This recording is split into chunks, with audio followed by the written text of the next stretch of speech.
Hello friends, नमस्ते, जय हिंद। आज हम लोग लेटेस्ट न्यूज़ पर बात करेंगे। जैसे आप सभी लोग जानते हैं कि कुछ दिनों से लगातार प्लेन क्रैश और प्लेन जो रद्द हो रही है, इस पर ही बातें चल रही हैं।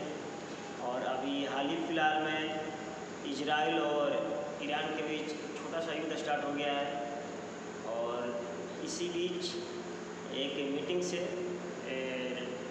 जो ट्रंप है वो उठकर चले गए, मीटिंग के बीच से वो उठकर चले गए और उन्होंने बोला है कि तेहरान को खाली करा जाए, यानी कि तेहरान पर हमला होगा। तो हम लोग इस पर थोड़ा डिटेल में बात करते हैं। और इस बीच सबसे मतलब एक क्या कहें, सुनकर तो बहुत ख़राब फील होता है, क्योंकि भारत जैसे देश में यहाँ पर कहा पता नहीं कौन कौन से चलते हैं, नारी शक्तिकरण, नारी बचाओ, बेटी बचाओ बेटी पढ़ाओ, ऐसे करके बहुत सारे स्कीम चलाए जाते हैं। नारी की सुरक्षा करना है, ये वो, लेकिन कहाँ है ये स्कीम और सुरक्षा कहाँ मिल रहा है नारियों को, ये सोचने वाली बात है।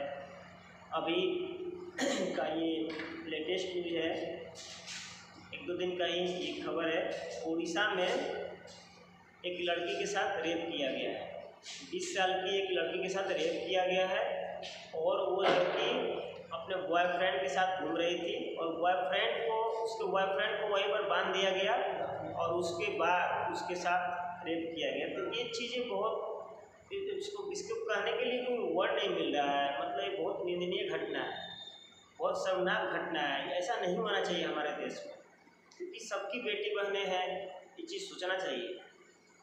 और इसके बाद दूसरा न्यूज़ है, इंडोनेशिया में ज्वालामुखी फटा है और बहुत ही बड़ा, वहाँ पर लोगों ने ये कुछ दूरी पर, जैसे कुछ किलोमीटर की दूरी पर लोगों ने देखा, तो वहाँ से उन्होंने वीडियो बनाया और देखने में ऐसा लग रहा है कि मानो उसने आकाश को ढक लिया है, इतना मतलब बड़ा सा है। हालांकि वहाँ पर सक्रिय ज्वालामुखी है, ऐसे आते रहता है, तो कोई जान जाने की घटना ये नहीं है, वहाँ पर किसी की जान नहीं गई है। और उसके बाद कोलकाता में 1300 शॉप्स में आग लग गया है। कोलकाता में 1300 दुकानें आग से जल गई है, ठीक है। और ये इसके पीछे क्या रीज़न है ये पता नहीं, ठीक है। इसके बाद देखिए, ईरान और इजराइल के बीच छोटा सा युद्ध स्टार्ट हो रहा है। सभी लोग जानते हैं कि इजराइल का ये क्या बोलते हैं, आप समझिए कि इजराइल को कंप्लीट पूर्ण रूप से सपोर्ट मिलता है किसका, अमेरिका का। अमेरिका इजराइल को पूरा सपोर्ट करता है। और मुझे जहाँ तक लगता है कि इजराइल एक ऐसा कंट्री है जिसको कि अमेरिका भी सपोर्ट करता है और शायद रसिया भी सपोर्ट करता है। तो इजराइल और ये ईरान के बीच चल रहा है। इसमें आप लोगों को पता है कि इजराइल के पास एक क्या बोलते हैं डिफेंस सिस्टम उसका बहुत अच्छा है, आयरन कुछ कर कैसे है, मैं कंफर्म नहीं हूँ। तो ईरान के बहुत सारे मिसाइल्स को उन्होंने क्या कर रखा है कि डिफ्यूज कर दिया है। और इजराइल ने बहुत सारा अटैक किया है ईरान के ऊपर।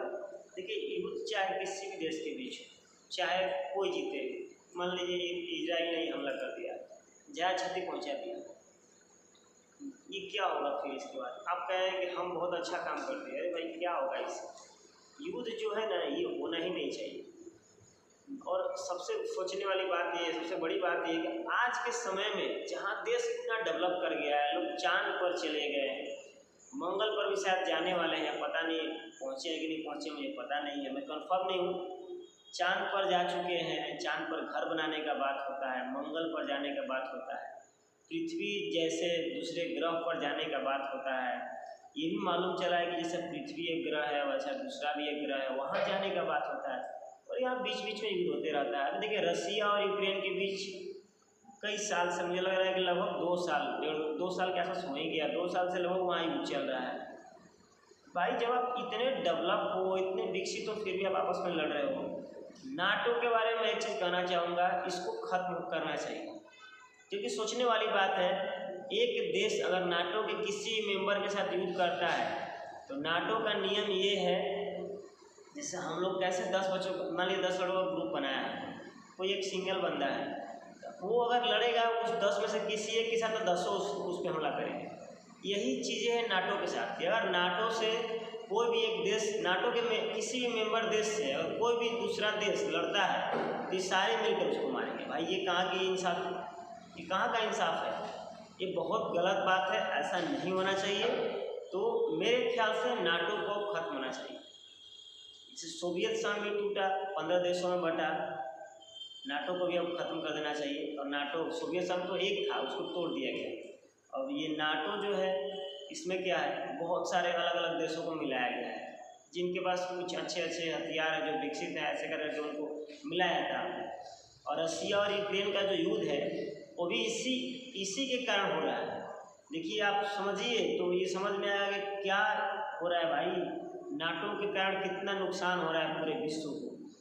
नाटो में शामिल होने का जिद ने आज यूक्रेन को बर्बादी के कगार पर खड़ा कर दिया है। ये समझने वाली बातें हैं, ठीक है। ओके दोस्तों, तो हम लोग ऐसे ही कुछ लेटेस्ट न्यूज़ लेकर आएंगे, ताज़ा खबरों के साथ आएंगे और बिल्कुल फैक्ट बात होगा, जो भी न्यूज़ होगा सच होगा। और उसको आप लोग देखिए, अगर अच्छा लगता है तो लाइक कीजिए। ओके, थैंक यू, जय हिंद।